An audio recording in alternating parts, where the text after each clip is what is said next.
Hello and welcome everyone. It is time for Jim Comics Top Picks for New Comic Book Day this upcoming Wednesday, January 22nd, 2020.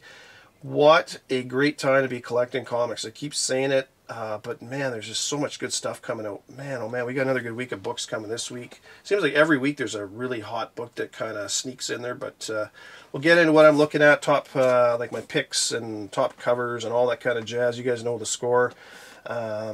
Just want to say thank you to all my subscribers on YouTube and followers on Instagram. You're all awesome. Great tips and info and comments, everything else. So, hey, even if you disagree, whatever. It's comic books. Love it. You guys know the score with the Key Collector Comics app. And so, you know, put the code in. You get access to everything for a week. And despite somebody giving Nick a reprieve from his knob status, I disagreed with that wholeheartedly. And he is still a knob. Anyways, so the books I'm looking at this week, we'll get it right into it. Got one from American Mythology. I don't order a lot from them. It's Casper Presents Hot Stuff, Sizzlers #1. There's two covers for this. I'm not recommending cover A. The one I'm recommending is cover B. If you can get it for cover price, don't pay more than cover for this, because it's not going to do a ton, but it's a cool retro cover. There's only 350 of them printed. And Hot Stuff, man, he was around. I remember when I was a kid, he was everywhere. So I'm old, but anyways. But yeah, if you can get that retro cover for cover price, or you know, $5 or whatever, yeah, it's a really good one to get. They had a 55th anniversary Pink Panther one that came out a while back, a year or two ago, and that was I think that's like a $20 book now. Not they don't expect it to do much, but just kind of a cool thing to have, just because it's a low print. I like them. From Ablaze, we got Vampire State Building #4. There's a ton of covers for this. I mean, I'm not going to show them all, but it's been a pretty good series, so that's another one this week. From Boom, got a couple from them. Folklords #3 is out. I'm liking this series. 2 covers for that one. It's been pretty good so far. And then, of course, Once and Future #6 is out this week. Only the 1 cover for that one. I really enjoy that series. That's a good one. Man, I like that one. I hope you've been getting that all the way through. That's it from Boom. From Dark Horse, we got Mask. I pledge allegiance to the Mask. #4, it's the final issue. 2 covers for that one. I've been reading that all the way through. It's been pretty good. It's pretty violent too, which I like. So that's a good one. And last one from Indies is from Dynamite's. Kind of their big one this week is Red Sonja, Age of Chaos #1. I don't normally buy these Red Sonja, Deja Thor, all those kind of books. I'm not really a huge fan of them, but this one, I like cover A, to be honest. There's a boatload of covers, so I'm only going to show a few of them, but cover A is a really nice Perillo cover. And Red Sonja meets characters of Chaos in this, so I don't know if there's new characters showing up, or if it's just older characters that she's finally meeting, her first meeting of them kind of thing. So I'm going to grab a copy. Cover A probably is the only one I'm getting. I mean, there's a ton of sketch covers and limited run covers and all that kind of stuff, so you guys get what you want. But that one looks kind of cool. I'm definitely going to get that one. So that's it for my indies. Not a ton of indies this week that I'm looking at. From DC, got a few from them. Got Batgirl 43. It's not a series I'm normally buying. There's 2 covers for that, but there's a new villain called Opus showing up. And any characters that show up in that Batman, Batgirl, Batwoman world, I tend to try to pick those up just because that character, you know, obviously Batman's a huge character. So, and speaking about Batman, Batman 87 is out this week. 2 covers for that one. Cover A is nice, and cover B is really nice. They're both. I'm going to get both of those. And at some point, we're going to get the designer showing up. That's that new character that's coming along. He's kind of controlling all the assassins and everything else. And anytime you get a major villain in the Batman world, it's worth getting, because you don't know where that character could be. A character that comes along and disappears, or it could be become a major character going forward. So, anyways, you may get a first appearance or cameo in this. I don't know, but I mean, the designer is listed. In the next few issues, 90 for sure, he's in it for that one. So at some point you're going to cameo. But anyways, highly recommend you get this this whole story arc, because a lot of times when writers first come in, they do a really wicked, kick-ass first story arc and new villains and everything else, and it's obviously what's happening here. So highly recommend that one. Batman Beyond 40. This week we get the reveal of who Batwoman is. I still think it's Elena Grayson. Been saying that for a long time. Two nice covers for that one. Cover A is cool. It's got Blight on the cover. And then cover B is, I've showed these before. Manipul's doing all these cover Bs for these. And this one's a nice one. It's got both Batman and Batwoman on the cover. Really like that one. So that one. And it'd be interesting to find out. We find out a little bit more about that Constance Gustinov, which... what happens with her, so we'll see what happens. And I don't be surprised if in this story arc that she looks like she gets knocked into a vat of radioactive crap and dies. That just means that she'll be, she'll be coming back down the road as a female Blight or whatever. So anyways, it'll be kind of cool. Batman Curse of the White Knight number 6 has been a pretty good story so far. Not as good as the first one, I don't think. I thought the first volume was really good. Had some cool new characters and stuff showing up. This one's, it's been good, but not to the same level as the first one. But I'm still picking it up all the way through. I like Sean Murphy's work. He's really good. 2 covers for that one. Far Sector number 3 is out. Only the 1 cover for this one. This one, I've been enjoying it. It didn't get this. It got quite a bit of heat or buzz about when the first issue came out, and then kind of died off a bit. But I'm really enjoying it. I'm picking it up all the way through. Red Hood and the Outlaw, Red Hood Outlaw, I should say, 42. 2 covers for this one. There's an unspeakable darkness is revealed in this, so I don't know if that is a new character or if it's just somebody we've known before and whatever, but anyways, I just thought I'd throw that in there. And cover B is a nice Philip Tan cover. I really like that one. So, and kind of the big one from DC this week is Wonder Woman, her 750th issue. There's a whole ton of covers. It's a $10 cover price. The only thing is, pretty sure DC will do a nice square-bound book, unlike Marvel, who will just slap 2 staples with shitty paper on the cover.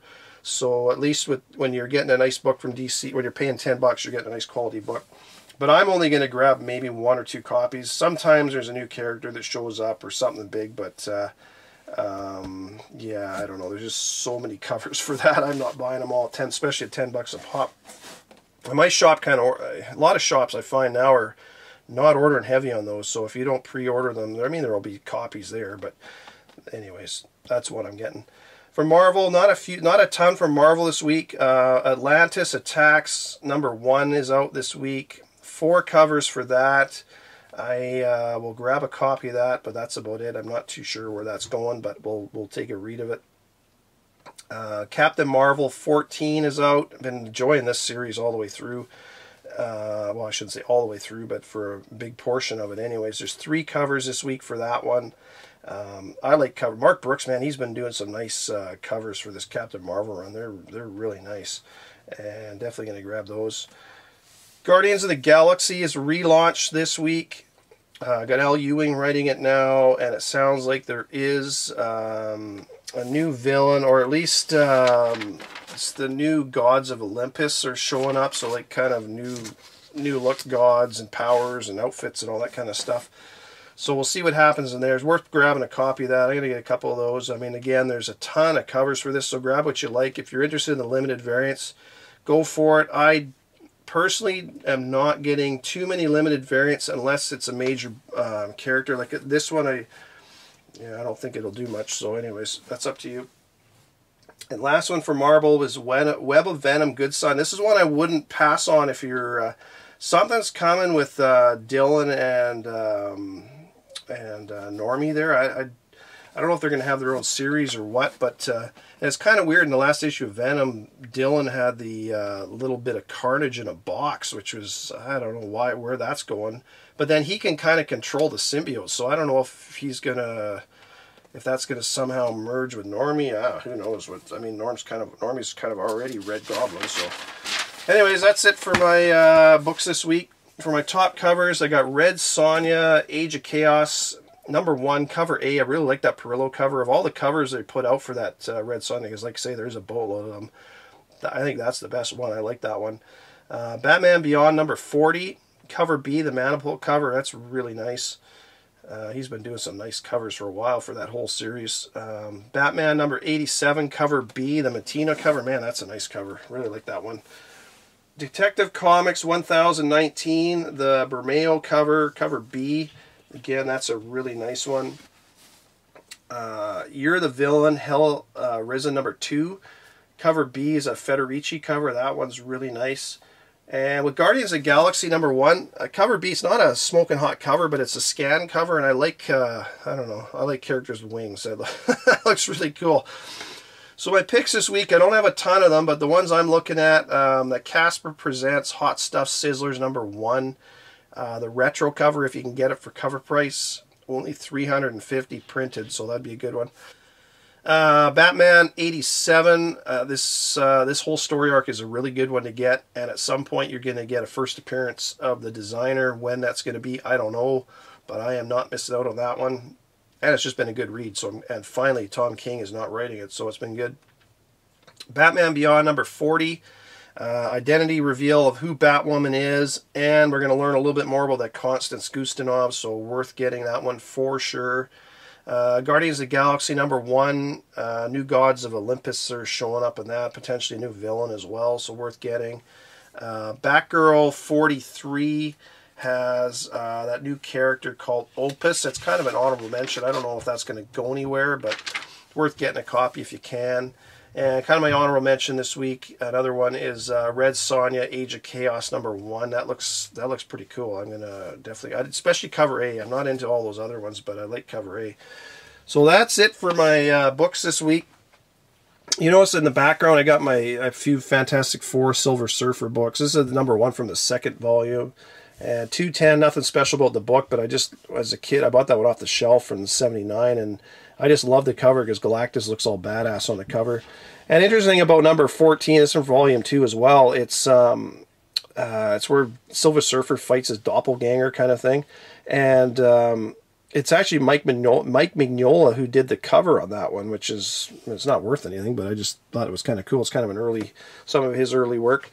And the reason I got all those is I went to, last week, or a couple weeks ago I should say, I got Silver Surfer pop figure. That's kind of the whole Fantastic Four. It's kind of a cool looking Silver Surfer. And then of course I had to get the Galactus figure. Man, I love Galactus, so I can't wait for him to show up on the big screen. But I had to get those, so that's kind of why I got all those in the background. And I know there's been, you know, if you've been living under a rock, you haven't watched the new Morbius trailer, which looks really good. And I talked about these Midnight Sun books a year and a half ago. I don't know, I remember when it was. But that's your first team appearance of that new, the Midnight Suns in 28. And then the first part of that run is you get Morbius number 1. It's not his first solo story or anything, but it is his first Morbius titled book. It's his first ongoing title. This is what I'm trying to say. So it's, if you can't afford Spider-Man 101, that's, you know, another couple of good books to get. And don't forget in Ghost Rider 25, I mentioned this at the time when I talked about all these, which came out a few issues before this one.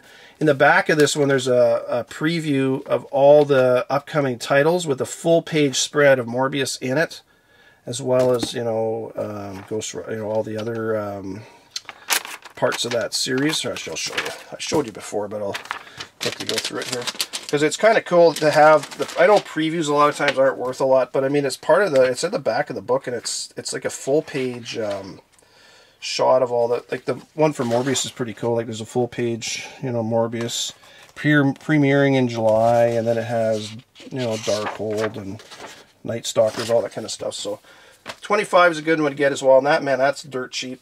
It's still probably $1 bin book. Should be anyways. So yeah, those are good. If you can't afford the, like I was saying, Amazing Spider-Man 101, man, the price on that's getting stupid. And then I talked about Cable 55 when it came out, and other people mentioned, or 155 I should say. A couple covers for that one. There's cover A and then there's cover B. There's also, I think there's a one for 25 for that one as well, if I remember right. But that's your first appearance of Metis, and it's kind of a biological techno thing that haunted Cable since he was a kid. And with that whole Kid Cable coming around soon, that's a good one to look for if you can find that in the dollar bins or whatever. It's definitely one to pick up if you come across it, because That is the first appearance of Metis. And then I was watching Comic Tom and his weekly top picks, and then he was talking about, you know, Spider-Man 101 is #1 book for a reason. And he brought up a good point. He's like, you know, because you do have to kind of look down the road whenever you're, especially if you're speculating on what's going to be hot and whatnot and everything else. I mean, a book like this one, you know, it's Spider-Man Annual #1. It's your first team appearance of the Sinister Six. It's a really good book. It has been for a long time, but you could just see them going to this at some point with the amount of money that they're going to be making off this Morbius movie and Spider-Man movies and everything else. Man, if you ever get the chance to buy this and it's a good price, I highly recommend it, because that is going to be, well, it's a key book regardless if they make a movie or not, but yeah, that's coming at some point. Anyways, that's all I got for you this week, folks. There are some more good books coming out. I'm sure something else will sneak under the radar. Stay tuned. I usually put stuff out on Instagram. Just look for my @JimComics on Instagram. I usually put stuff out Monday and Tuesday as well if I hear about something. If there's hidden, sometimes you get, you know, the hidden variants, all that kind of stuff. So anyways, take care, everyone. Happy hunting. Talk to you later in the week. Bye for now.